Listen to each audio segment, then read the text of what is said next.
We have with us here at Davos Cardinal Peter Turkson, who is the president of the Pontifical Council for Justice and Peace, right, who came yesterday to personally deliver the message from the Pope to Davos, which is the first time a sitting Pope is giving a message to Davos.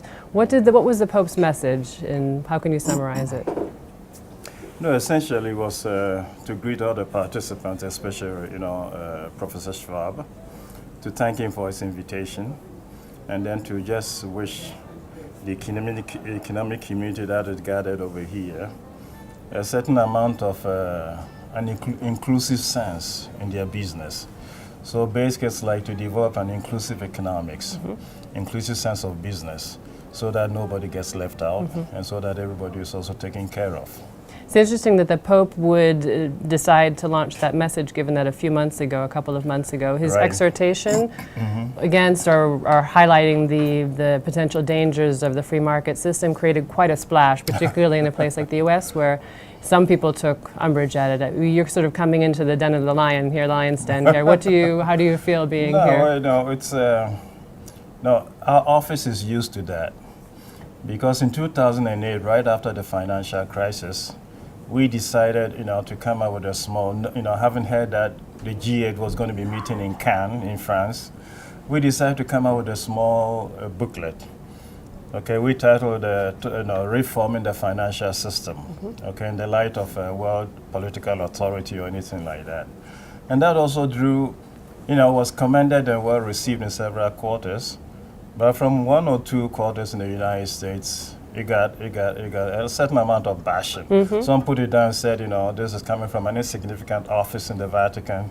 So, so we kind of used to that. But in the case of the Holy Father, coming up with this, of course, the temptation is there, coming from Latin America, where we've had experience with the theology of liberation and all of that, for people to associate him readily with that and say he's coming from that background.